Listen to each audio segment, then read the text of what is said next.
Hello guys, welcome back to the amazing platform of a online solution. आज की इस video में हम लोग डिस्कस करने वाले हैं क्लास 12th का फर्स्ट चैप्टर।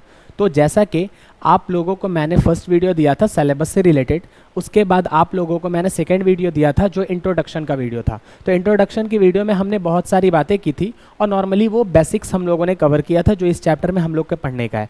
अब आप लोग एक बात याद रखेंगे कि एनसीईआरटी, अगर हम लोग एनसीईआरटी के हिसाब से चलें तो एनसीईआरटी में इस साल मतलब कि 2026 और 2025 ये 2 साल से और प्रीवियस ईयर में भी ये हम लोग का जो फर्स्ट चैप्टर है ना, ये चैप्टर को हम लोग का रिमूव कर दिया गया है और रिप्रोडक्शन इन प्लांट, जिसे कहते हैं कि पुष्पीय पादपों में लैंगिक जनन, वो चैप्टर से फर्स्ट चैप्टर की शुरुआत होती है। लेकिन यहाँ पर हम लोग को फर्स्ट चैप्टर पढ़ना बहुत ज़रूरी है क्योंकि ये हम लोगों का बेस बनाएगा और कहीं ना कहीं 11th के कुछ टॉपिक है जो टॉपिक हम लोग के छूट चुके हैं उसे हम लोग यहाँ पे कवर करेंगे। जैसे आकार की 11th का एक टॉपिक है जो टॉपिक यहाँ पे हम लोग का टोटली यूज़ होने वाला है। तो चलिए बिना टाइम वेस्ट किए हम लोग एक रिवीजन शॉट लेकर चलते हैं जो हम लोगों ने कल कराया था उसी से रिलेटेड। तो जैसा कि आप लोगों को पता होगा कि चैप्टर का नाम है जीवों में जनन।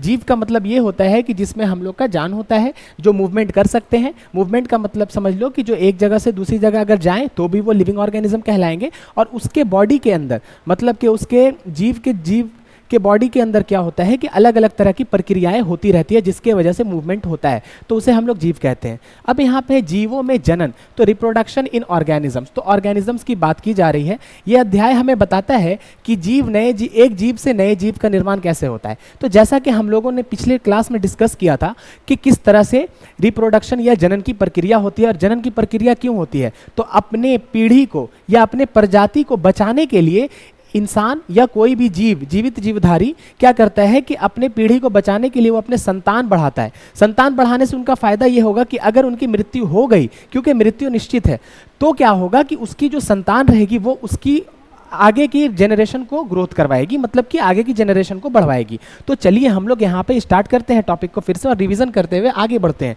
क्योंकि हम लोग का क्लास 5 मिनट शुरुआत का रिवीजन चलेगा जो पिछले क्लास में हमने डिस्कस किया है, उसके बाद जाकर हम लोग क्लास की शुरुआत करेंगे। तो यहाँ पे जो फर्स्ट टॉपिक है हम लोग का जनन क्या है, तो जैसा कि मैंने आप लोगों को बताया कि जनन एक ऐसा प्रोसेस है जिसे हम लोग रिप्रोडक्शन कहते हैं, वो प्रक्रिया जिसमें जीव अपने जैसे नए जीव का निर्माण करते हैं या अपने जैसे नए जीव बनाते हैं ताकि उनकी प्रजाति खत्म ना हो। अब एक बात याद रखना, प्रजाति से आप लोग को एक बात का ख्याल आया होगा कि आप लोगों ने डोडो का नाम सुना होगा। तो डोडो क्या है कि आज के ज़माने में एक विलुप्त प्रजाति है। विलुप्त क्यों हुआ? क्योंकि उन लोगों में कहीं ना कहीं कुछ ऐसे चेंजेस आए जिस चेंजेस की वजह से उनका इस ब्रह्मांड में, इस दुनिया में रहना असंभव हो गया। उनके लिए स्थिति अनुकूल थी लेकिन प्रतिकूल हो गई। इसी के वजह से डोडो एक एग्जाम्पल है जो विलुप्त प्रजाति का है। तो इसी का डर की वजह से हम लोग क्या कह सकते हैं कि हम लोग की प्रजाति खत्म ना हो, इसीलिए हम लोग रिप्रोडक्शन या जनन का प्रक्रिया का इस्तेमाल करते हैं और इससे अपनी अस्तित्व को बचाए रखते हैं। तो अब हम लोग आगे अगर चलेंगे तो हम लोग का फर्स्ट, अगर नॉर्मल लैंग्वेज में हम लोग देखेंगे तो जनन का मतलब क्या होता है, तो अपने जैसा नया जीव बनाना। अब देखिए, अपने जैसे नए जीव हम लोग 2 तरीके से बनाते हैं। जैसा कि आप लोगों ने बेसिक से पढ़ा है, बचपन से पढ़ते आए हैं कि जनन 2 प्रकार के होते हैं। एक होते हैं लैंगिक जनन, एक होता है अलैंगिक जनन। लैंगिक जनन में 2 पेरेंट होते हैं, 2 जनक होते हैं। अलैंगिक जनन में सिर्फ 1 जनक होते हैं।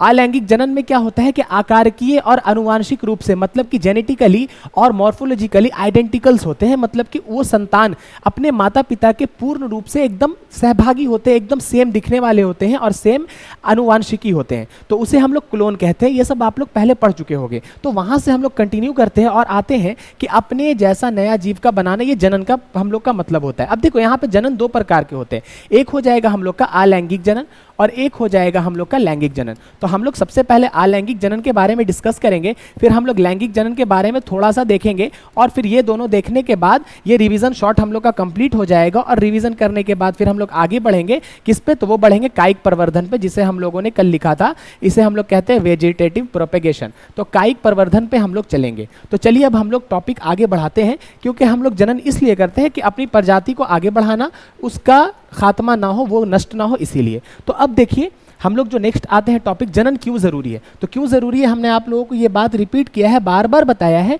कि जनन हमारे लिए इसलिए ज़रूरी है कि अगर जनन नहीं होगा तो धीरे धीरे सभी जीव खत्म हो जाएंगे, जो कि इस ब्रह्मांड के लिए बहुत ही दयनीय स्थिति होगी। तो चलिए अब हम लोग आगे आते हैं, आप लोग इस टॉपिक को देख लेना, अनुवांशिक निरंतरता। देखो जनन क्यों जरूरी है, सबसे पहला टॉपिक आप लोग देख लेना, अनुवांशिक निरंतरता।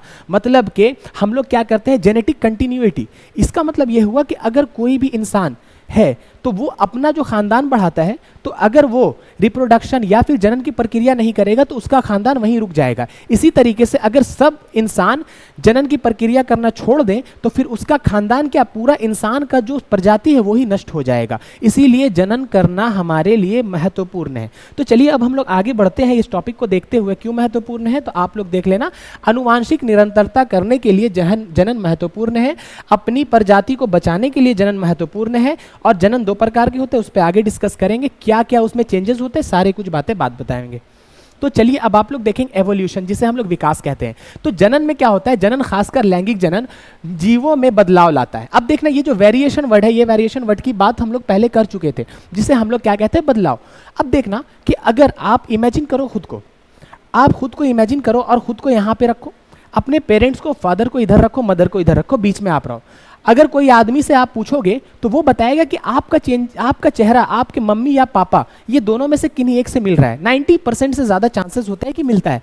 आदमी देखकर बता देगा कि वो आपसे मिलता जुलता है। तो ये जो है, जो मिलता जुलता है, इसे हम लोग अनुवांशिकता कहते हैं।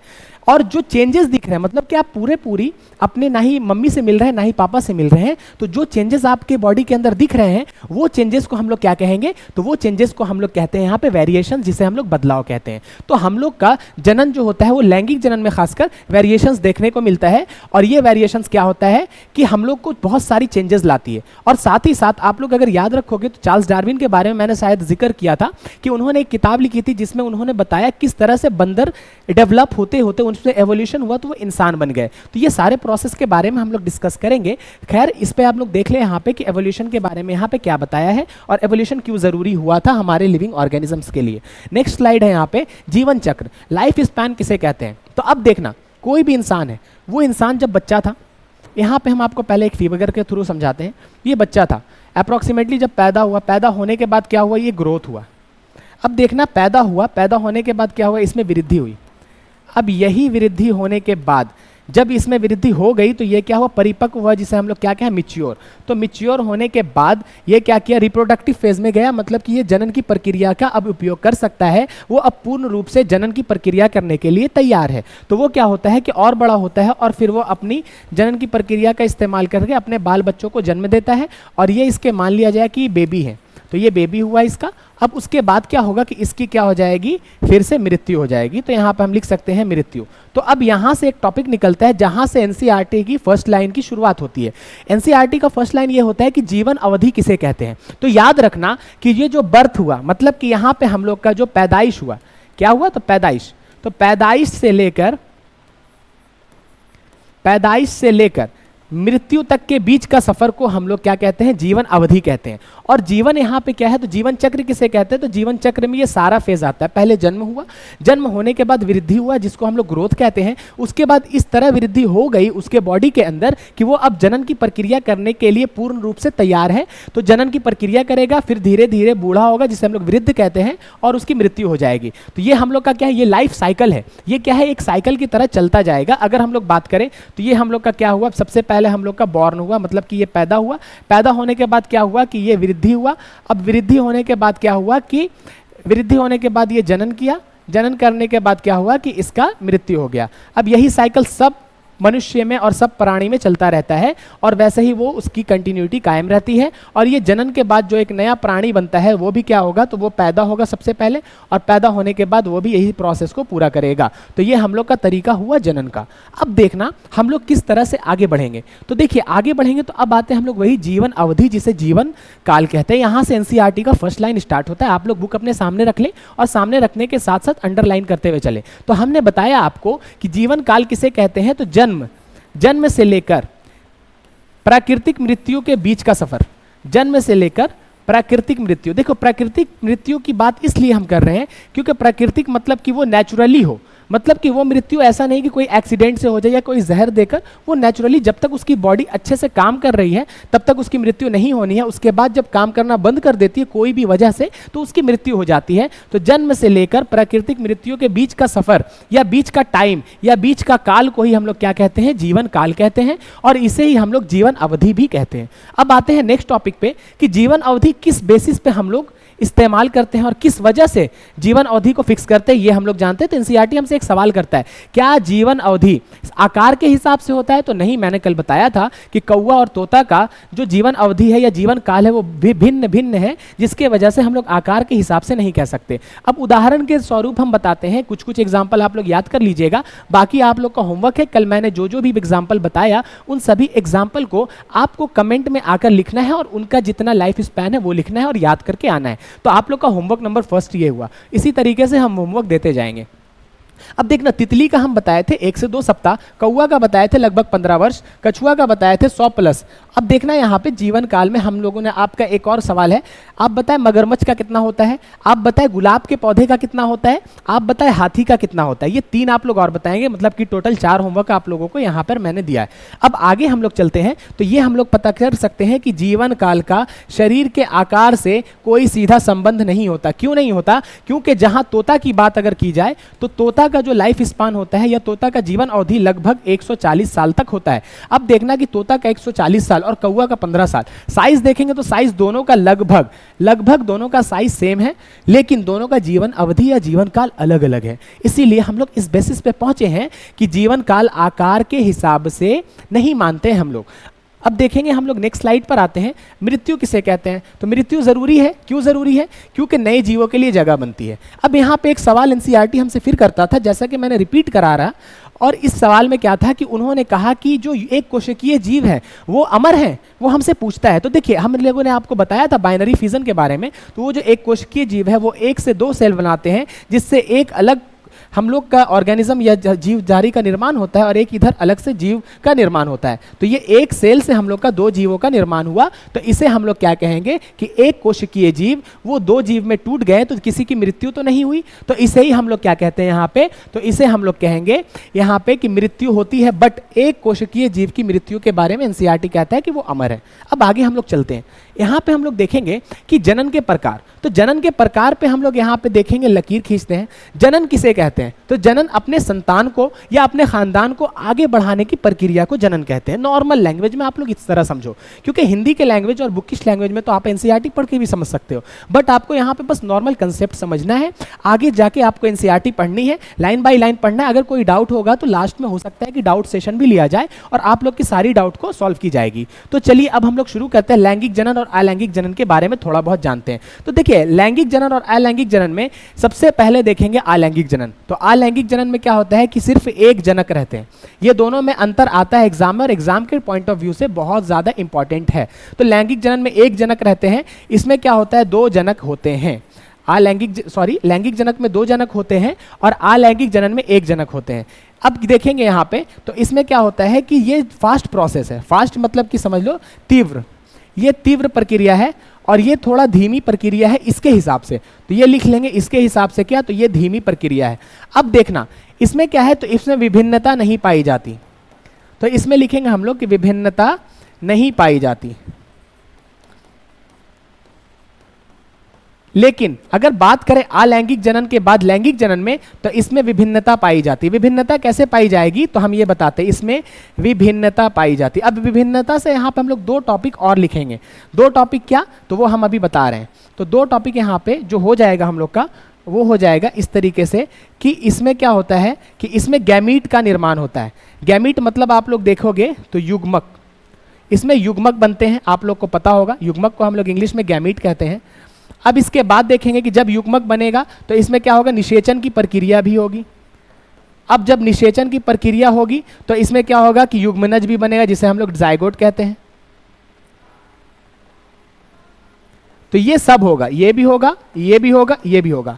इसी वजह से इसमें क्या होता है, विभिन्नता आता है, क्योंकि एक संतान, जो संतान बनता है वो 2 पेरेंट से बनता है। 2 पेरेंट से मतलब समझ लीजिए कि अगर एक ये है और ये एक हम लोग का मेल और एक फीमेल है, तो अगर इधर से हम लोग का कुछ क्रोमोसोम आया और इधर से हम लोग का कुछ क्रोमोसोम आया तो वो हम लोग का मिलाकर बनता है। उदाहरण स्वरूप अगर हम इंसानों की बात करें तो इधर से आता है 44 प्लस और इधर से भी आता है 44। अब देखना कि ये हम लोग का फीमेल है तो यहाँ से एक्स आता है, यहाँ से हम लोग का XY आता है।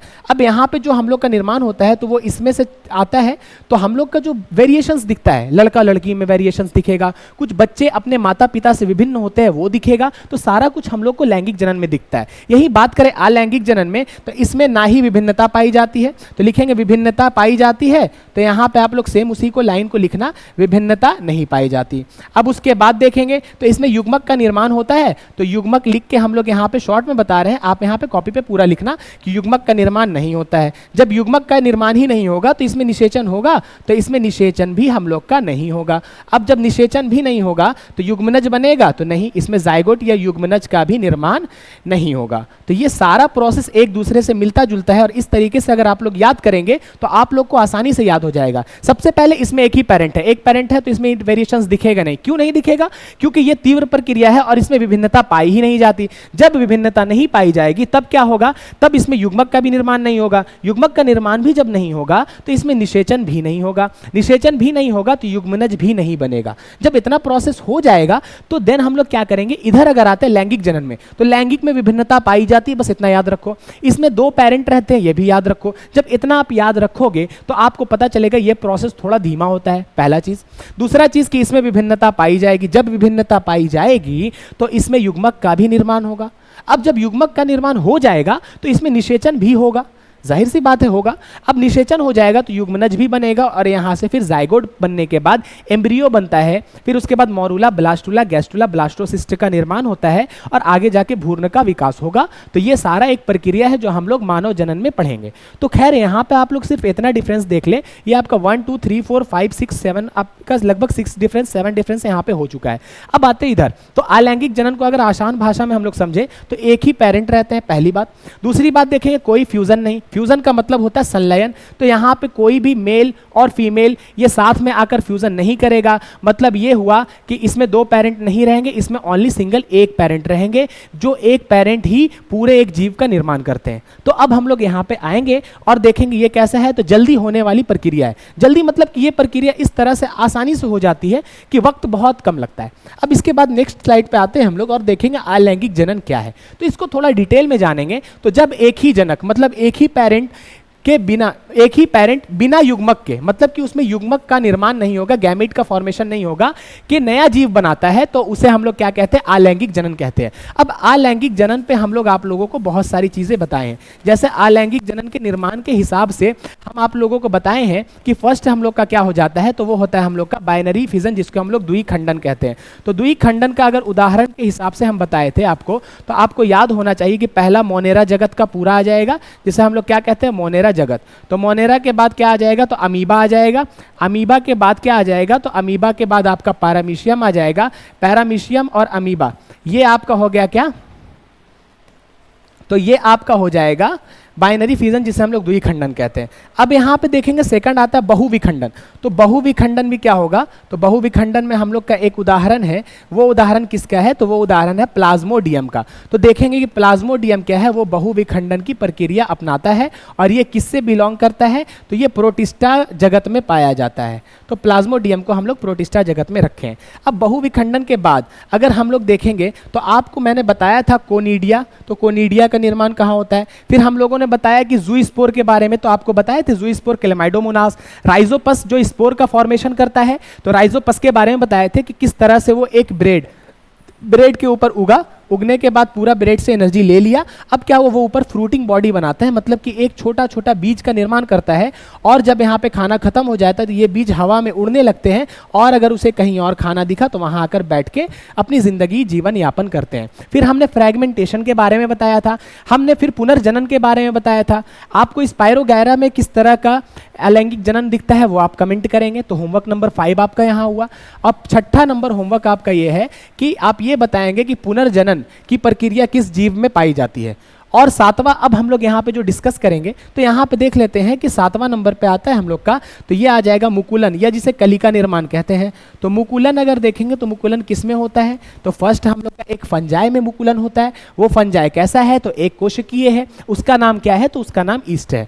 तो ईस्ट हम लोग का क्या है, एक कोशिकीय फंजाई है जिसमें मुकुलन की प्रक्रिया होती है। दूसरा क्या हो जाएगा, तो दूसरा हम लोग का मुकुलन की प्रक्रिया होने वाला एक एनिमल जगत का है जिसे प्राणी जगत कहते हैं, तो उसका नाम हो जाएगा क्या, तो हाइड्रा। हाइड्रा प्राणी जगत का एक प्राणी है जो पाया जाता है किसमें, तो ये पाया जाता है सिलेंट्रेटा में। तो सिलेंट्रेटा एक हम लोग का क्या है, तो सिलेंट्रेटा एक जगत का हम लोग का समझ लो फाइलम है। तो अब हम लोग आगे आएंगे, अलैंगिक जनन में हम लोगों ने यहाँ पे रिवीजन करते हुए आगे बढ़े और बढ़ने के बाद फिर हम नेक्स्ट स्लाइड पे आते हैं और बताते हैं क्लोन किसे कहते हैं। तो देखो आप लोग याद रखना क्लोन का निर्माण किस में होगा, तो इसका निर्माण सिर्फ और सिर्फ अलैंगिक जनन में होता है। अब अलैंगिक जनन में क्लोन का निर्माण किस तरह होता है, तो देखना क्लोन किसको कहते हैं, अलैंगिक जनन में बनने वाले बच्चे बिल्कुल अपने पेरेंट के समान होते हैं। पेरेंट मतलब क्या, तो जनक जो उसे पैदा किया है, तो जनक के समान होते हैं, उन्हें क्लोन कहते हैं। अब देखो क्लोन दो चीज से समान होंगे, पहला क्या हो जाएगा, तो पहला हो जाएगा आपका आकारिकी रूप से, आकारिकी रूप से भी समान होंगे, और दूसरा क्या हो जाएगा, वो आनुवांशिक रूप से भी समान होंगे। अब देखना आकारिकी और आनुवांशिक रूप का मतलब क्या होता है, तो आकारिक रूप मतलब हो जाएगा कि फिजिकली जो मॉर्फोलॉजिकली हम दिखते हैं। अब मेरा आकार अगर कोई हमसे पूछेगा हम कैसे दिखते हैं, तो मेरे यहाँ पे एक सर है जो गोल है।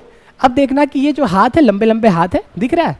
अब क्या है कि ये हम लोग का बॉडी है, अगर बात करें तो ऊपर हेड अगर काट के हटा दो तो ये हम लोग टी शेप के दिख रहा है, तो ये हम लोग का क्या है, आकारिकी है। तो ये आकारिकी हम लोग का होता है। तो आकारिकी हिसाब से मतलब कि अगर ईस्ट इस तरह का है, एक एग्जांपल के थ्रू हम बता रहे हैं कि ईस्ट इस तरह का है और वो अलैंगिक जनन से निर्माण किया अपना बच्चा का, तो वो भी इस तरह का एकदम सेम दिखेगा। किस तरह से, तो बॉडी फिजिक्स से। जैसे अगर हम बात करें तो हम अपने मम्मी पापा से अलग दिखते हैं। अगर मम्मी पापा इतने हाइट के हैं तो जरूरी नहीं कि मैं भी इतना ही हाइट का रहूंगा, और अगर मैं इतना हाइट का हूं या फिर आप इतने हाइट का, तो आपके बाल बच्चे इतने हाइट के रहेंगे, वो जरूरी नहीं है। लेकिन यहाँ पे टोटली सेम होता है। अब देखना आकारिकी रूप से हो गया, सेम हाइट हो, वेट हो, फिजिक हो, सारा कुछ सेम रहेगा। उसके अलावा अनुवांशिकी मतलब कि इंटरनल जो जीनोम होता है, जीन वगैरह होता है, उस हिसाब से भी सारा सेम होता है। तो ये क्या हो जाएगा, इसे ही हम लोग क्लोन कहते हैं। तो क्लोन का मतलब समझ आया, आकारिकी और अनुवांशिक रूप से। इसे हम लोग इंग्लिश में बोल सकते हैं कि मॉर्फोलॉजिकली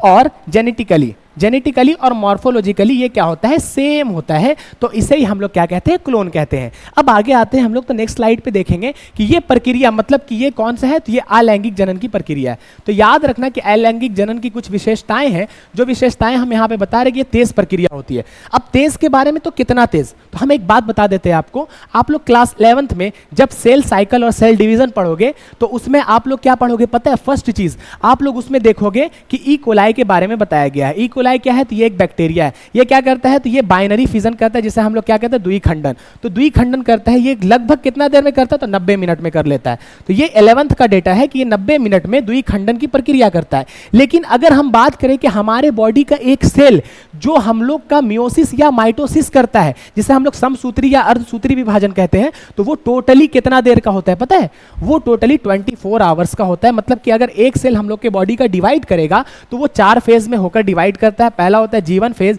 फिर होता है S फेज, फिर होता है G2 फेज और फिर होता है M फेज। ये 4 फेज में जाकर वो सेल डिवाइड करता है और ये टोटल कितना, तो 24 घंटा लगता है। अब आप यहाँ पे देख लो, एक सेल डिवाइड करने में अगर 24 घंटा का समय लग रहा है और यहाँ पे एक हम लोग का प्रोकैरियोटिक डिवाइड होने में यहाँ पे 90 मिनट का समय लग रहा है, तो इस हिसाब से ये प्रक्रिया तेज है। दूसरा की वेरिएशन नहीं दिखेगा, मतलब जैसा बाप वैसा बेटा, टोटली सेम। आप पहचान नहीं पाओगे कौन अलग है या कौन सेम है।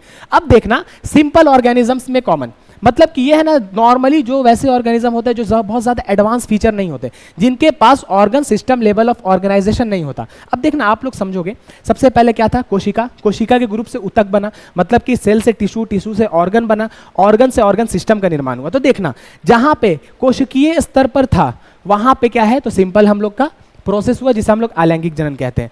जहां पे ऊतक स्तर पे हुआ तो वहां पे भी हम लोग का नॉर्मली यही पाया जाता था। उसके बाद अंग स्तर का हुआ तो अंग में भी यही पाया जाता था, लेकिन अंग का जो सिस्टम के स्तर पे जिसे हम लोग कहते हैं ऑर्गन सिस्टम, वहां पे हम लोग का अलैंगिक जनन से थोड़ा थोड़ा लैंगिक जनन की तरफ आना शुरू हुआ। अब यहाँ पे हम लोग क्या देखेंगे, तो अलैंगिक जनन की विशेषता देख लिए हैं। नेक्स्ट आएंगे प्रकार। तो प्रकार पे मैंने बताया द्विखंडन मतलब बाइनरी फिजन, ये किसमें होता है, तो ये आपका अमीबा में याद रखना। उसके बाद पैरामीशियम में याद रखना। द्विखंडन आपका क्या है, तो पूरा बैक्टीरिया में याद रखना। दूसरा चीज क्या है, बैक्टीरिया देखो ये प्रोकैरियोटिक में आते हैं, इसीलिए इसको आप लोग भूलना मत।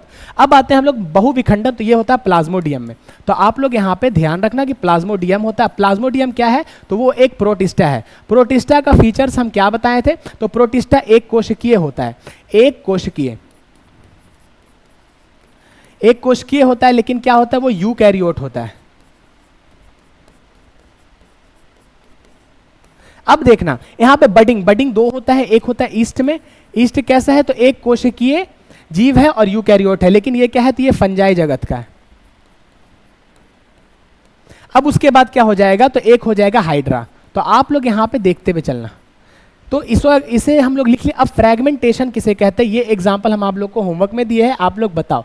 यहां पे आप लोग कमेंट करो, जल्दी फास्ट टाइप करो। सेकंड है आपका बीजाणु निर्माण, जिसे स्पोर फॉर्मेशन कहते हैं। अब एक और चीज याद रखना, स्पोर फॉर्मेशन से याद आया कि अमीबा में अनुकूल परिस्थिति में तो ये होता है, मतलब कि जब परिस्थिति उसके अनुसार हो तो उसमें विखंडन होता है, द्विखंडन। लेकिन परिस्थिति उसके प्रतिकूल हो, मतलब कि उसके खिलाफ हो, तब क्या करता है, तो वो है ना स्पोर का निर्माण करता है। तो अनुकूल परिस्थिति में तो द्विखंडन करेगा, लेकिन अगर परिस्थिति उसके प्रतिकूल हो तो वो क्या करता है, स्पोर का निर्माण करता है। तो ये आप लोग यहाँ पे ख्याल रखेंगे। स्पोर फॉर्मेशन आप लोग देखेंगे कौन करता है, एक और है चल बीजाणु स्पोर कौन करता है, तो क्लमाइडोमोनास करता है। कोनिडिया कौन बनाता है, तो कोनिडिया स्पोर बनाता है पेनिसिलियम। तो ये आप लोग ख्याल करके रखेंगे। और नेक्स्ट आते हैं हम लोग बाइनरी फिजन पे। हम देख चुके हैं कि ये एक कोशिका दो भागों में टूटकर नए जीव बना देता है, मतलब कि अगर ये एक कोशिका है वो दो भाग में टूटकर एक इधर बना देगा, एक इधर बना देगा, इसे हम लोग बहुविखंडन कहते हैं। अब ये दो टाइप का होता है, अगर आप बहुत ज्यादा एडवांस लेवल पे जाओगे तो एक होता है लॉन्गिट्यूडनल, एक होता है ट्रांसवर्स, मतलब कि एक क्या है खड़ा काटेगा, एक क्या है पड़ा काटेगा, दो टाइप का कटता है। तो दो टाइप का कटने से क्या होता है, दो ही ऑर्गेनिज्म बनते हैं। अब कटने का तरीका आप लोग समझ लो, कटना किसे कह रहे हैं। अब देखना अमीबा, पैरामीशियम यहाँ पे आपका एग्जाम्पल है। अब आते हैं बहुविखंडन। बहुविखंडन का उदाहरण क्या है, प्लाज्मोडियम, मैंने आपको बता दिया। एक कोशिका कई भागों में टूटकर बहुत सारे जीव बना देते हैं, मतलब कि एक प्लाज्मोडियम है, अगर वो इस तरह से हम लोग तोड़ दे इसको, तो इससे एक प्लाज्मोडियम से हम लोग का बहुत सारा छोटा छोटा छोटा छोटा प्लाज्मोडियम का निर्माण होता है, बहुत सारा। अब आते हैं नेक्स्ट स्लाइड पे, तो कलिका जनन मतलब बडिंग। तो बडिंग हमने बताया कि हाइड्रा में भी पहले मुकुल निकलता है, जिसको हम लोग बड कहते हैं, और ये मुकुल क्या करता है, फिर पूरा पौधा बनाता है। यह बात करें हम लोग का ईस्ट का, तो ईस्ट में भी हम लोग का मुकुल यहाँ पे ऐसे निकलता है, ये जाके पूरा पौधा बनाता है। तो ये आप लोग देख लेंगे। तो इसमें क्या है, शरीर पर एक छोटा उभार जिसे बड कहते हैं या मुकुल कहते हैं, वो बड़ा होकर एक नया पौधा बन जाता है। तो वो जो पौधा लिखो या जीव लिखो यहाँ पे बता रहे हैं हम, तो ये मुकुलन की प्रक्रिया होती है। ऐसे जीव ही होगा, क्योंकि हाइड्रा क्या है, ये एक जीव है, ईस्ट भी एक जीव में आता है, पौधा में नहीं आता, तो यहाँ पे जीव ही सही हो जाएगा। अब आते हैं उदाहरण, हाइड्रा और ईस्ट हो जाएगा। नेक्स्ट स्लाइड पे आएंगे हम लोग, तो विखंडन देखेंगे, जिसे हम लोग फ्रेगमेंटेशन कहते हैं। आपका जवाब आ गया। अब आप लोग को जवाब मिला। अब आप लोग बताएं कि जवाब मिलने से पहले किस किस ने कमेंट लिखा था। तो चलिए अब हम लोग शुरू करते हैं। तो शरीर के टुकड़े होकर हर टुकड़ा नया जीव बनाता है, मतलब कि अगर समझ लो ये हम लोग का स्पाइरोगायरा है, इसका अगर 5 टुकड़ा कर दिए तो पांचों अलग अलग जीव का निर्माण कर लेगा। उसके बाद देखेंगे बीजाणु निर्माण, जिसे हम लोग कहते हैं स्पोर फॉर्मेशन। ये राइजोपस करता है। हमने आपको बताया कि ब्रेड के ऊपर किस तरह उगता है, छोटे छोटे बीजाणु स्पोर बनते हैं जो नए जीव बना देते हैं। अब देखेंगे नेक्स्ट कोनिडिया। तो कोनिडिया कौन बनाता है, तो पेनिसिलियम बनाता है। तो आप लोग को पता होगा कोनिडिया का निर्माण कौन करता है, तो पेनिसिलियम करता है, और ये कोनिडियो 4 बनाता है। आप लोग बस इतना देखो। और एक और बात हम बता दे रहे हैं, ये चैप्टर में सारा टॉपिक हम कवर इसलिए कर रहे हैं क्योंकि ये बेसिक चैप्टर है, और अगर ये आप 11th से रिलेट नहीं किए और 11th का जो टॉपिक आपका छूटा हुआ है, उम्मीद करेंगे कि जहां पे जो टॉपिक की जरूरत है उसको हम पहले बताएंगे, उसके बाद जाकर हम आप लोगों को 11th का टॉपिक के रिलेट करके 12th का स्टार्ट करेंगे कि आप लोग को आसानी से समझ में आए। अब देखना यहाँ पे पेनिसिलियम है, ये आप लोग को क्लियर समझ में आया होगा। और ये चैप्टर से आपका लॉन्ग क्वेश्चन सिर्फ अलैंगिक और लैंगिक में बनेगा। एक्स्ट्रा में आप क्या बना सकते हैं, तो मध्य चक्र और ऋतुस्रावी चक्र आगे पढ़ेंगे तो वो सब में बनेगा, लेकिन यहाँ से शॉर्ट क्वेश्चन जितना हम बताए हैं ना, इससे आप लोग लिख लो कि 1 से लेकर 3 क्वेश्चन कम से कम 1 से लेकर 3 क्वेश्चन आपका शॉर्ट में आ सकता है इस साल 2027 में। तो आप लोग यहाँ लिख लो, नोट डाउन कर लो, और ये जो टॉपिक हम बताए हैं इतना, इसमें अभी और ऐड होगा, उसमें 1 से 3 आ जाएगा। तो अब देखना यहाँ पे कायिक प्रवर्धन किसे कहते हैं। काया मतलब होता है शरीर। तो शरीर से जो नए पौधे का निर्माण होता है, ये पौधे के लिए बोला जाता है, जिसे हम लोग वेजिटेटिव प्रोपेगेशन कहते हैं। तो पौधे के लिए मतलब कि पौधों में जड़, तना या पत्तियों जैसे भागों से एक नया पौधा बन जाता है, उसे हम लोग कायिक प्रवर्धन या वेजिटेटिव प्रोपेगेशन कहते हैं। अब याद रखना, पत्ता, अगर हम पेड़ देखें, एक पेड़ से अगर हम पौधा बनाएंगे तो पेड़ में क्या क्या चीज होता है, पहला होता है जड़। तो पहला हम लोग देखेंगे जड़ से, तो जड़ से अगर कायिक प्रवर्धन होगा तो वो कौन कौन सा होगा। दूसरा देखेंगे हम लोग तना से। तीसरा हम लोग देखेंगे क्या, तो तीसरा हम लोग देखेंगे पत्तियों से। तो ये हो जाएगा पत्तियों से। अब हम एक बात बताते हैं, जड़ से जो कायिक प्रवर्धन होता है, मतलब कि एक यहां पे लिखा हो पौधों में जड़, तना या पत्तियों के भागों से नया पौधा बन जाता है। तो देखो एक सवाल यहां पे सबका होता है कि जहां पे अगर हम लोग का जड़ से या तना से या पत्तियों से कायिक प्रवर्धन होगा तो क्या उस पौधे में सेक्सुअल रिप्रोडक्शन या लैंगिक जनन होगा या नहीं होगा। ये सवाल सबका होता है, बहुत इंपॉर्टेंट है, ये टॉपिक आप लोग सुन लेना। तो उसमें भी हो सकता है, उसके कंडीशन पे डिपेंड करता है, लेकिन उसमें लैंगिक जनन की प्रक्रिया धीमी होती है, लेकिन धीमी प्रक्रिया से तेज हम लोग को अलैंगिक जनन में वेजिटेटिव प्रोपेगेशन मिल जाता है, इसीलिए हम लोग कायिक प्रवर्धन को यहाँ पे सपोर्ट करते हैं। तो ये टॉपिक आप लोग देख लो, यहाँ पे हम लोग बात करेंगे कायिक प्रवर्धन के बारे में। तो देखेंगे सबसे पहले जड़। तो हम लोग का कुछ ऐसा पौधा होता है जिसका हम लोग जड़ खाते हैं, और ये बात बताते हुए आप लोग को हमें खुशी हो रही होगी, आप लोग को आज पता चलेगा, शायद पहले से भी पता हो, कि आप लोग शकरकंद खाए हो। तो शकरकंद जो खाए हो, तो शकरकंद का हम लोग क्या खाते हैं, जड़ खाते हैं, और वो जड़ से ही हम लोग का निर्माण होता है क्या, तो शकरकंद का। तो वो कायिक प्रवर्धन में आता है। और वो कायिक प्रवर्धन कैसा है, तो ये कायिक प्रवर्धन हम लोग का जड़ का है। तो शकरकंद हो जाएगा पहला। दूसरा हो जाएगा, आप लोग मूली खाए हो तो मूली हो जाएगा। तीसरा हो जाएगा, आप लोग शलजम खाए हो, शलजम, तो शलजम हो जाएगा। अब देखना, जड़ का हो गया, ये छोटा सा था इसीलिए हम थोड़ा सा बता दिए। अब कुछ कायिक प्रवर्धन पत्तियों से होता है। तो पत्तियों से जो कायिक प्रवर्धन होता है वो किस में होता है, तो वो ब्रायोफाइलम में होता है। ये क्वेश्चन आपका बहुत इंपॉर्टेंट है। ब्रायोफाइलम, ब्रायोफाइलम में आपका जड़ से, सॉरी पत्तियों से कायिक प्रवर्धन होता है और एक नया पौधा बनाता है। अगर हम बात करें ब्रायोफाइलम का, तो वो इस तरीके से एक पौधा रहता है। अब ये पौधा में यहां से उसका पत्ती निकलेगा, यहां से ऐसे पत्ती निकलेगा, सॉरी हम कलर चेंज कर दे रहे हैं आप लोग को, आसानी होगा। तो यहां पे हम मान लेते हैं ग्रीन कलर। तो यहां से ऐसे पत्ती का निर्माण होगा, ऐसे होगा, ऐसे होगा, ऐसे होगा, और ये पत्तियों से नया पौधा का निर्माण कर देगा। अब देखना, ये जो पत्ता निकला है, ये पत्ता एक नया पौधा का निर्माण करेगा, ठीक है। अब यहाँ पे जब हम लोग का ब्रायोफाइलम का हो गया, तो अब इस स्लाइड को हम यहाँ पे क्या करते हैं, इसको थोड़ा सा सिलेक्ट करके छोटा करके इसे ऊपर चढ़ा देते हैं। अब आते हैं हम लोग फिर से टॉपिक पे। तो टॉपिक पे आते हैं, येलो कलर ले लेते हैं अपना चूज करके। अब तना, तना में पता है बहुत तरीके का कायिक प्रवर्धन होता है भाई, आपको पता चलेगा तो आप लोग शौक में ना पड़ जाना। जो आलू हम लोग खाते हैं ना, ट्यूबर जिसको कहते हैं, जो आँख आलू का, वो आँख तना का उदाहरण है। और बताएं, कॉर्म, कॉर्म आप लोग जमीन कंद खाए हो, जिसे हम लोग ओल कहते हैं, वो भी हम लोग का कायिक प्रवर्धन है। किसका, तो वो कायिक प्रवर्धन है तना का। इसके अलावा बल्ब, मतलब प्याज या लहसुन, वो खाए हो, तो प्याज लहसुन सब खाते हैं, तो उसमें हम लोग क्या खाते हैं, तना खाते हैं, वो तना का कायिक प्रवर्धन है।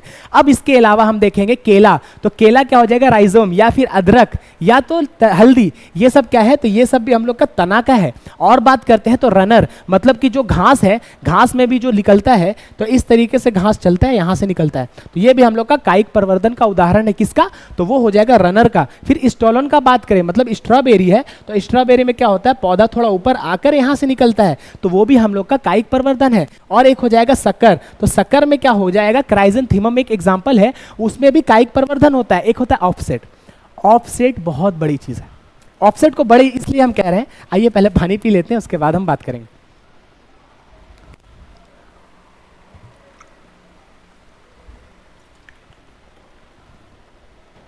देखो ऑफसेट, आप कभी सुने हो बंगाल का आतंक किसे कहते हैं, नाम तो सुना ही होगा। अगर आप 12th में आए हो और 12th में बायोलॉजी लिए हो तो बंगाल का आतंक का नाम सुने हो, जलकुंभी। तो जो जलकुंभी है वो भी इसी का, तना से बनता है। जलकुंभी को हम लोग बंगाल का आतंक कहते हैं। यहाँ पे हम एक टॉपिक बताते हैं, फिर तना वाला को हम डिटेल्ड में कल बताएंगे। कल इसलिए बताएंगे क्योंकि वीडियो बहुत ज़्यादा लंबी ना हो जाए, और मे बी टाइम हम लोग का समझ लो कि आधा घंटा हो चला है ऐसे, और हम लोग टाइम लेते हैं। तो तना, तना से जो होता है वो सबसे पहले आप लोग देखो यहाँ पे बंगाल का आतंक, ये सवाल आता है बिहार बोर्ड में। बंगाल का आतंक किसे कहते हैं, तो आप लोग बताओगे, सॉरी, आतंक मतलब आतंक मचा दिया, कैसा, बंगाल में। इसके पीछे एक कहानी है, क्या कहानी सुनोगे, हम कहानी बताते हैं। एक पौधा था, समझ लो जापान या फिर उधर चाइना की तरफ पाया जाता था। वो क्या खूबसूरत दिखता था, खूबसूरत दिखता था, तो सरकार सोचा कि इस पौधे को क्यों ना इंडिया में लाया जाए। इंडिया में लाने के बाद फर्स्ट टाइम उसको बंगाल में लगाया गया। अब बंगाल में उसको जब डाला गया तो उसको पानी में लगाया गया, तो वो पौधा क्या किया पता है, अगर थोड़ा सा पौधा था पूरा पानी के ऊपर फैल गया।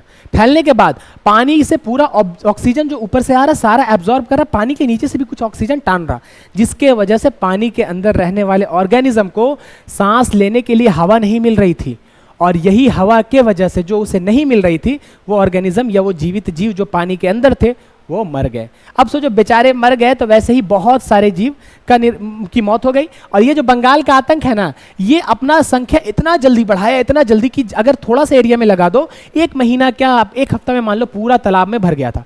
तो उसी तरीके से जहां जहां ये फैलता वहां वहां आतंक मचा देता था। सबसे पहले शुरुआत बंगाल से हुआ, इसीलिए इसे बंगाल का आतंक कहते हैं। अगर इसका साइंटिफिक नेम देखें तो इकॉर्निया इसे हम लोग कहते हैं। और अगर इसकी बात करें हम लोग तो इसे हम लोग इकॉर्निया कहते हैं। हिंदी में अगर बात करें तो इसे हम लोग जलकुंभी या वाटर हाइसिंथ कहते हैं, तो जलकुंभी कहते हैं या वाटर हाइसिंथ। हम दोनों लैंग्वेज में इसलिए लेकर चल रहे हैं कि अगर आप लोग को कोई भी लैंग्वेज में दिखे तो आप लोग वहां पे क्लिक करके आ सको। तो ये होता है बंगाल का आतंक। ये भी तना से बनता है। तना कैसे, तो ये ऑफसेट से बनता है।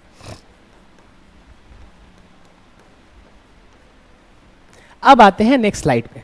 देखो नेक्स्ट स्लाइड पे आते हैं तो हम लोग आसान भाषा में समझते हैं, पौधों का हिस्सा जो नया पौधा बनाता है उसे हम लोग क्या कहते हैं, तो उसे हम लोग कायिक प्रवर्धन कहते हैं। सीड की जरूरत नहीं होती है इसमें।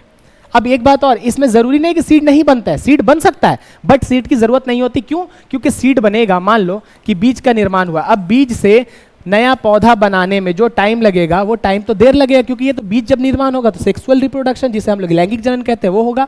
तो यहाँ पे अगर लैंगिक जनन होगा तो एक चीज बात याद रखना कि लैंगिक जनन में क्या हो, टाइम ज्यादा लगेगा। लेकिन अगर हम यहाँ पे डायरेक्ट तना से हम लोग जनन कराएंगे, जिसे हम लोग क्या कहते हैं, तो कायिक प्रवर्धन। अगर कायिक प्रवर्धन हम लोग कराएंगे तो ये क्या है, तो अलैंगिक जनन में आएगा। अब जब अलैंगिक जनन में आएगा तो इसमें टाइम क्या लगेगा, कम। अब पता है इंसान इतना सेल्फिश है कि उसको कम टाइम में ज्यादा प्रोडक्शन चाहिए। अब कम टाइम में ज्यादा प्रोडक्शन, तो उसके लिए ये बेस्ट रहेगा। अब ये बेस्ट रहेगा तो ये जो पौधा बनेगा ये उससे इसके बनिस्बत ये बहुत जल्दी बन जाएगा, इसीलिए हम लोग इसका यूज करते हैं। बात खत्म, दैट सिंपल। अब हम लोग आगे आते हैं, देखते हैं उदाहरण। तो उदाहरण क्या है, तो आलू। आलू किसका उदाहरण है, तो ये आंख से बनता है। आंख किसका, तो तना का। अब देखो एक चीज और है, सब एरियल, एरियल, अंडरग्राउंड। ये तीन टाइप का स्टेम होता है जो आप लोग को 11th में पढ़ना था। इसे हिंदी में बात करें तो ऊपरी भूअस्तरी, भूअस्तरी और पानी जो मतलब कि जमीन के अंदर पाया जाता है उसके बारे में। तो ये 3 से डिवाइड होता है, वो पूरा डिटेल में 11th में, लेकिन उसका कुछ टॉपिक झलकियां हम यहाँ बताएंगे। अब देखना आलू, आलू किस चीज से बना, आंख से। अदरक, अदरक किस चीज से बना, तो राइजोम। अब देखना ब्रायोफिलम, ये क्या है, तो पत्तियों से बना है। तो देखना कि पत्तियों से इसका निर्माण होता है। अब देखना यहाँ पे हम कुछ बात कर रहे हैं आप लोगों के सामने कि यहाँ पे अदरक और आलू, यहाँ पे हमको एक बात बताइए आप लोग, कुछ क्वेश्चन हम देते हैं आप लोग का फर्स्ट कि अब बताना कि इसमें किस टाइप का कायिक प्रवर्धन पाया जाता है। पहला आपका घास, बताना फर्स्ट, और इसका आंसर हम दे के जाएंगे, आप लोग को टेंशन मत लेना, नेक्स्ट क्लास में देंगे। दूसरा हो जाएगा हम लोग का स्ट्रॉबेरी, जो हम बता चुके हैं अभी आप लोग को, स्ट्रॉबेरी का पौधा। तीसरा हो जाएगा क्राइजेंथीमम।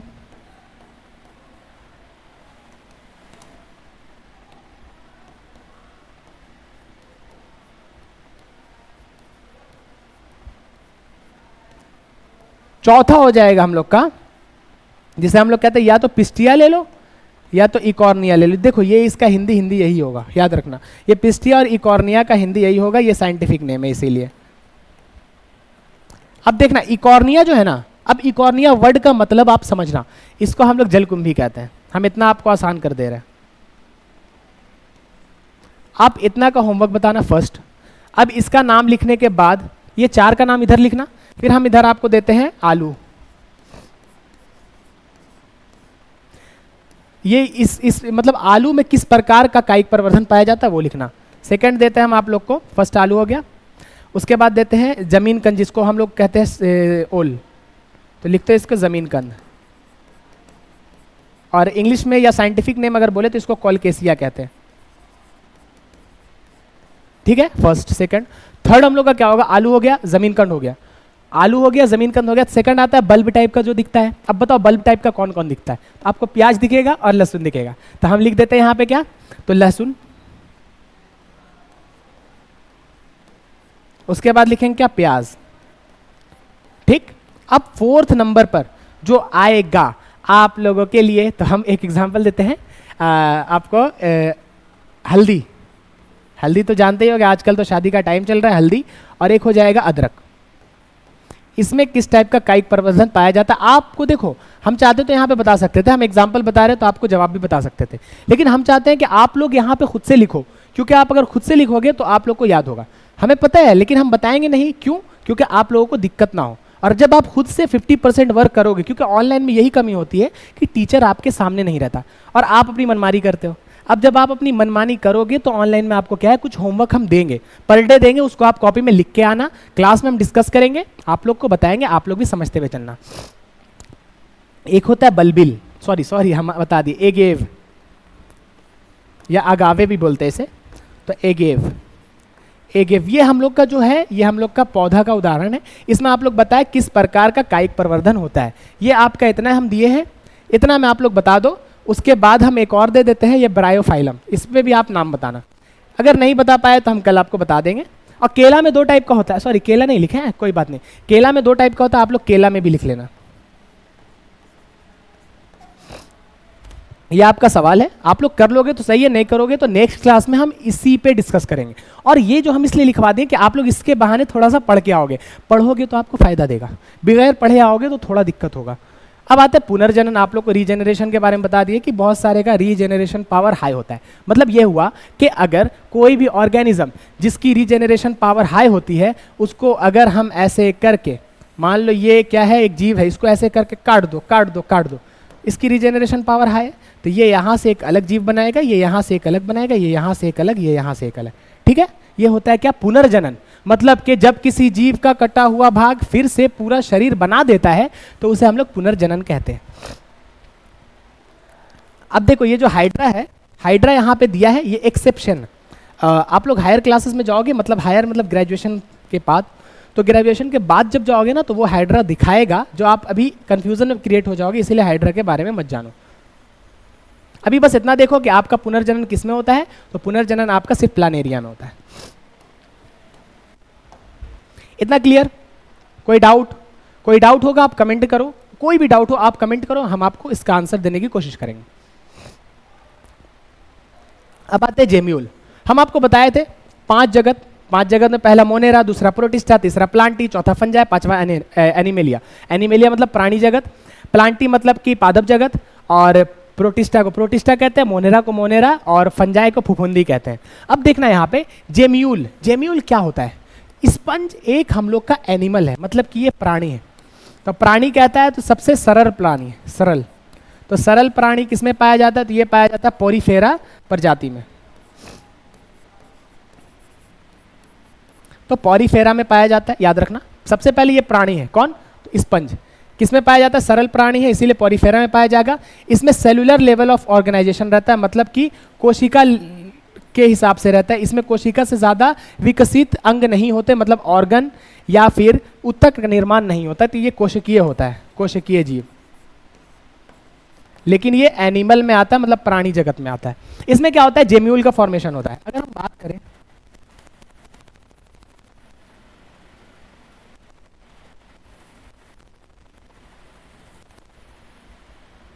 तो यहां पे देखना इस टाइप का बनता है वो, और यहां पे इस टाइप का ऐसा।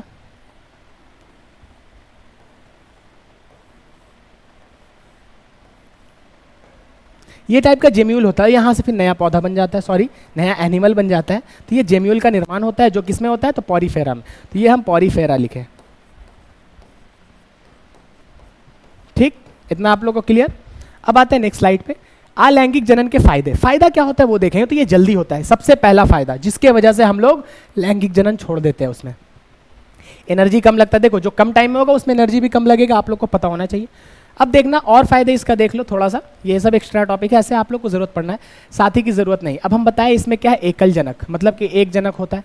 अब इसमें हम बताएंगे आपको उभयलिंगीय, लैंगिकता जब पढ़ाएंगे ना तो आगे बताएंगे। स्टेबल और सेम गुण रहते हैं, मतलब कि हमको है ना इधर उधर नहीं चाहिए, हमको जो चीज़ चाहिए बस वही चाहिए, जैसा बाप वैसा बेटा, जैसा पौधा है, सॉरी मतलब कि पौधा हो या फिर कुछ भी, जैसा आलू है वैसी आलू हमको चाहिए, या फिर अगर हम बात करें कि जैसा बैक्टीरिया है उसको वैसी बैक्टीरिया चाहिए, कोई चेंजेस नहीं। तो हम लोग क्या करते हैं, अलैंगिक जनन को प्रीफर करते हैं। अलैंगिक जनन का नुकसान देखेंगे तो वेरिएशन नहीं होता, मतलब चेंजेस नहीं होता, जो हम बता चुके हैं। सभी जीव एक जैसे होते हैं, ये भी आप लोग को पता होगा। और नुकसान इसका देख लेना, इन्वायरमेंट चेंज होने पर सर्वाइवल कम होता है। मतलब कि अगर हम बात करें अपने बारे में तो हम लैंगिक जनन से पैदा हुए। अब आप लोग को पता है कि हम अभी है तो ऐसा एरिया में जहाँ गर्मी और ठंडा दोनों पड़ता है, तो हम लोग एडाप्टेशन कर लेते हैं, मतलब यहाँ रह लेते हैं।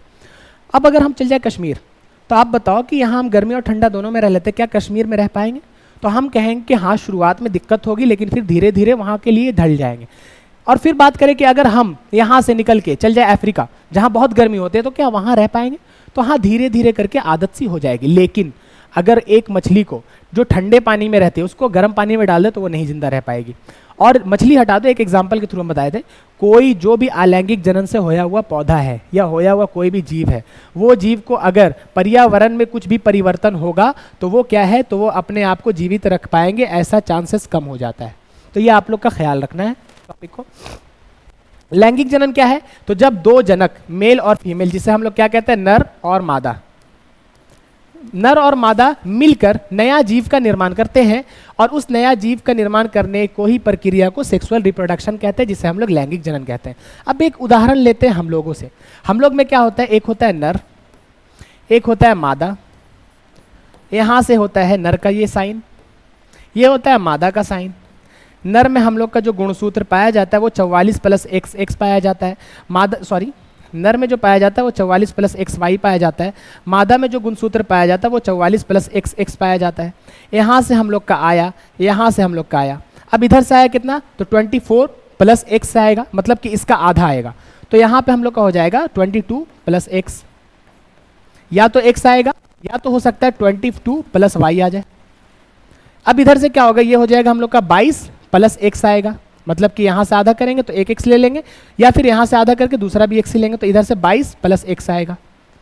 अब देखना, अगर ये दोनों मिला तो हम लोग का जो बनेगा वो बनेगा 44 + XX। ये दोनों मिला तब हम लोग का क्या बनेगा, ये बनेगा 44 + XY। अब जब XY बनेगा तो क्या बनेगा, ये नर बन जाएगा। जब XX बनेगा तो क्या बनेगा, ये मादा बन जाएगी।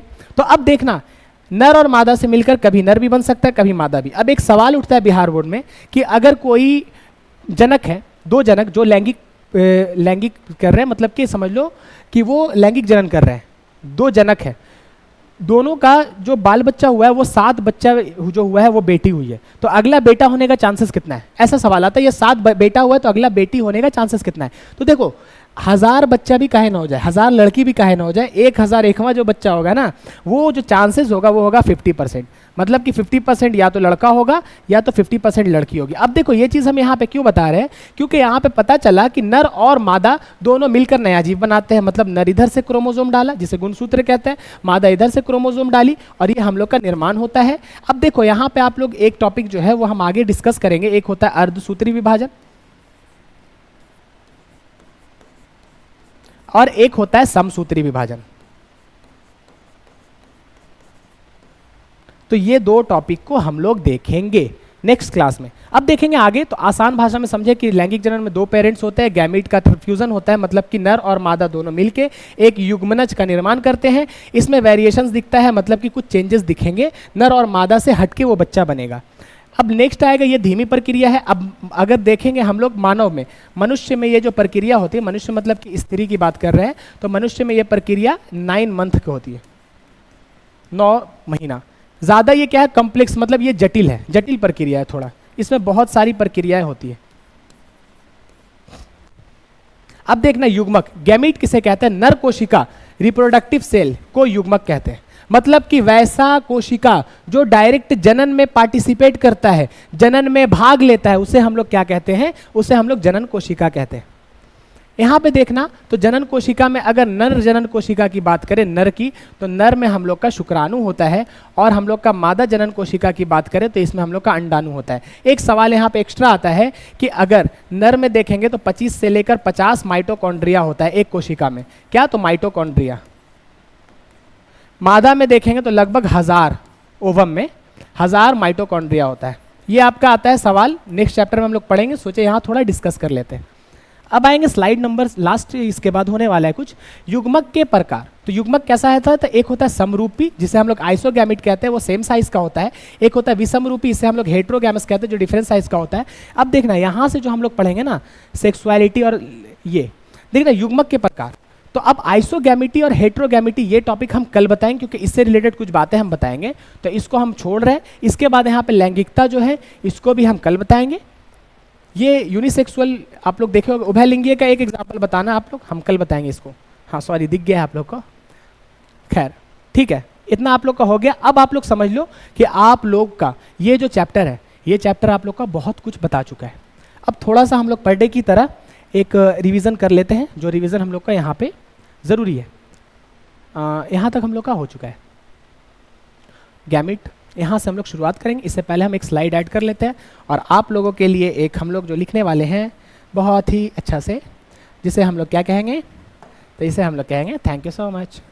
क्यों? क्योंकि आप लोगों ने क्लास अटेंड किया, और क्लास अटेंड ही सिर्फ नहीं किया, क्लास अटेंड करने के साथ थोड़ा इंटरेस्ट के साथ पढ़ा, और उम्मीद करते हैं कि नेक्स्ट क्लास में आप लोग जो होमवर्क हम दिए हैं वो कंप्लीट करके आए। अब कुछ बातें करते हैं आप लोगों से, जो हर क्लास के बाद होगा। पहला हम लोग जो पढ़े, क्या पढ़े?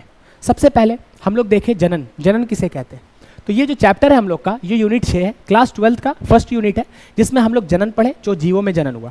अब जनन के बारे में एनसीईआरटी पहले क्या बताया हम लोग को कि जीवन अवधि किसे कहते हैं, जीवन अवधि के बारे में जाने। फिर हम लोग देखे क्या जीवन काल किसे कहते हैं, जो जीवन अवधि होता है। तो उसके बाद हम लोग देखे जीवन चक्र के बारे में। चक्र के बाद देखे कि आखिर एक कोशिकीय जीव अमर रहते हैं या नहीं, इसके बारे में देखें। और जो जीवन अवधि होता है वो साइज के हिसाब से होता है या नहीं, ये देखें। फिर अलग अलग जीवों का जीवन अवधि के बारे में पढ़ें। जब इतना हम लोग पढ़ लिए तो फिर इसके बाद हम लोग आगे आए। आगे आने के बाद पता है हम लोग थोड़ा सा और मेहनत किए।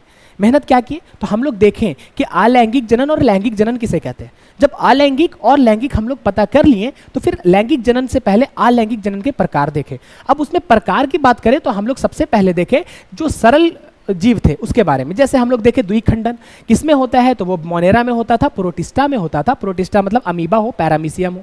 उसके बाद हम लोग देखे मुकुलन, फिर देखे हम लोग बहुखंडन, फिर देखे हम लोग फ्रेगमेंटेशन, फिर देखे पुनर्जनन जिसे हम लोग रीजेनरेशन कहते हैं। फिर हम लोग देखे चल बीजाणु जनन जिसे हम लोग क्लेमाइडोमोनास में पाया जाता है। फिर देखे कोनिडिया जो हम लोग का इसमें पेनिसिलियम में पाया जाता है। अब हम लोग देखें मुकुलन जो बडिंग पाया जाता है ईस्ट में और हाइड्रा में। अब इसके बाद हम लोग आए थे आगे। आगे आने के बाद कुछ हम लोग कायिक प्रवर्धन देखें, जिसका हम कुछ उदाहरण आप लोग को दिए हैं। कायिक प्रवर्धन के बाद हम लोग यहाँ पे नेक्स्ट टॉपिक पे बढ़े। टॉपिक आया हम लोग का लैंगिक जनन। अब लैंगिक जनन के बारे में जाने, कुछ टॉपिक और है। एक टॉपिक मैंने छोड़ा है आपको बताते बताते, आप उसको कमेंट करें क्या छोड़े। क्यों? क्योंकि हम चाहते हैं आप लोग इन्वॉल्व हो। जितना हम आप लोग के लिए एफर्ट कर रहे हैं 50%, उससे ज़्यादा मेहनत आप लोग हमारे लिए दो, कि आप लोग को फील है और आप लोग बायोलॉजी समझ सको और आपको लगे कि ये ऑनलाइन क्लास नहीं बल्कि ऑफलाइन क्लास है। तब तक के लिए मिलते हैं। Take care, bye bye.